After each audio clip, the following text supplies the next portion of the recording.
Have you ever wondered why bad people often seem to get away with their actions, and likewise, good people are often faced with terrible hardships? Have you ever suspected that the meaning we attribute to life, or certain aspects of it, may just be an illusion? In other words, a man-made creation, only to make the mystery of existence more bearable.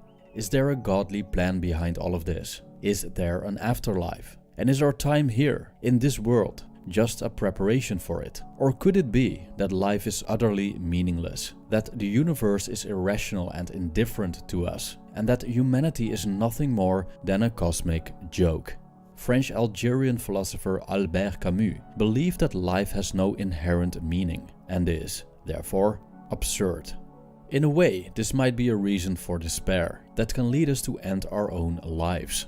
But Camus stated that a meaningless universe is actually an opportunity to free ourselves from the shackles of hope and experience existence more fully.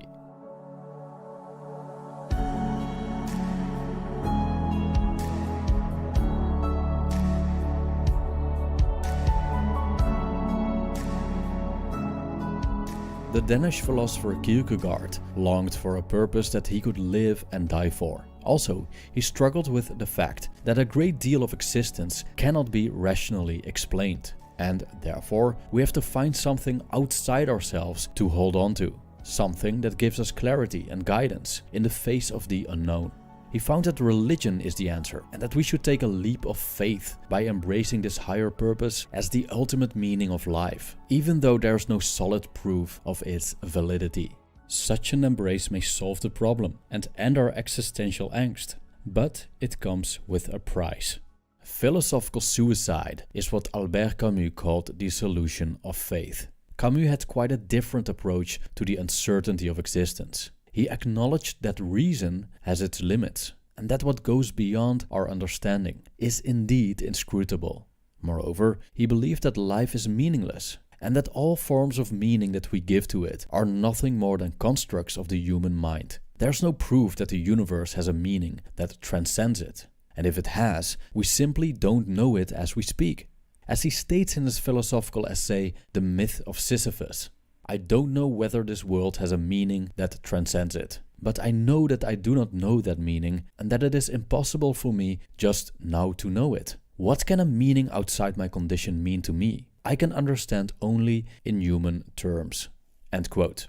Thus he concluded that the only honest observation that we can make about the world is that it's meaningless. There are no universal values, there is no divine plan, and everything happens randomly. Hence, life is absurd. But what did Camus mean with the absurd? Did he mean that we, humans, are absurd beings? Or that the world that surrounds us is absurd in itself? Well, he meant neither.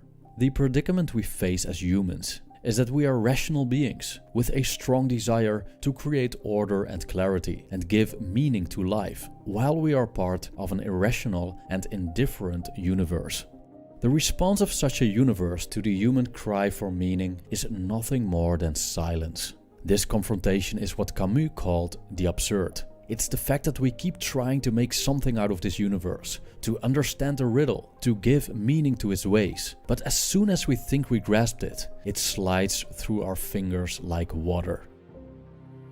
The realization that we are a bunch of primates living on a rock in an endless universe that is indifferent to us, and that after 100 years our lives will be forgotten, and that our planet won't survive anyway, because sooner or later it will be swallowed by the sun, could lead someone to despair. But there's no proof that our existence is otherwise. Also, when we look at the repetitiveness of our lives and this culturally accepted path that we are all expected to take from birth to the grave, we might start to wonder and think, what's the point of all this?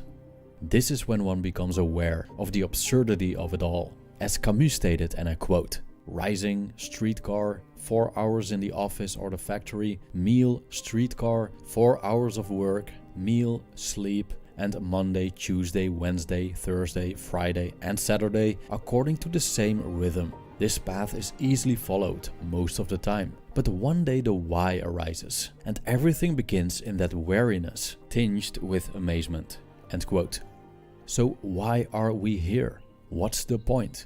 Trying to find rational explanations for these questions in an irrational and indifferent world is absurd. And according to Camus, the absurd cannot be negated. This means that we can react to it in two ways. We can live it, or we can escape from it. Many clever people have exploited this human tendency to long for meaning by creating ready-made answers to satisfy any philosophical and existential question and use them as tools for control. These may come in the form of religion, but there are also secular substitutes that attribute meaning to existence. For example, the Nazi belief in a master race that is destined to rule over all other races. Or the sacralization of national identity, which makes the act of serving one's country an ultimate concern. Or the belief in karma, which isn't always valid. When we see that many bad people get away with their deeds and live happily, and many good people are faced with misfortune. The problem with all these approaches is that we set our rationality aside and choose to believe in things that lack proof and rational explanations, or even go against our own experiences. Hence, Camus called this philosophical suicide, which is just a way to elude the absurd by replacing the uncertainty of existence with a set of man-made beliefs. A more direct approach to escape the absurd is the act of physical suicide, which, according to Camus, is the only one really serious philosophical problem. But the issue with this approach is that we basically succumb to the absurd, admitting that the confrontation with meaninglessness and experiences of hopelessness is too much for us. Now, in order to not fall into one of these traps and live life despite its absurdity, we ought to ask ourselves the following question. Is a hopeless life in a universe without a meaning that transcends it necessarily wrong? According to Camus, it isn't. In fact, a world without meaning is an opportunity to let go of all illusions of meaning, so the harsh reality comes to the surface. And instead of despairing because of that, we can choose to see the silver lining. When there is no last judgment, nor an afterlife, it means that we can focus completely on this life. When there are no transcendent morals and values, it means that we can create our own. When our time on earth is limited, along with our perception and knowledge of it, we might as well make the best of it and have a nice hot cup of coffee. Camus believed that we shouldn't accept the absurd, we should revolt against it. Because even though we're powerless and ignorant towards the greater picture, we do have control over our faculties. And the only way to be free in unfreedom is through rebellion, by fully using the power that we have, that of thought and action. According to Camus, the absurd hero lives life to the fullest in the face of the absurd. Despite the invitation from death, he will not end his own life, no matter if it's philosophical or physical. And even if this means a life of despair, he chooses despair. Living an absurd life means indifference to the future, the rejection of hope, and a lucid experience of what's happening in the moment.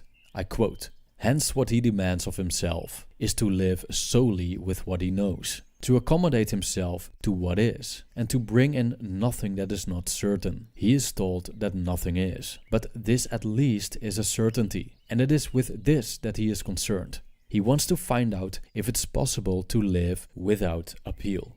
End quote.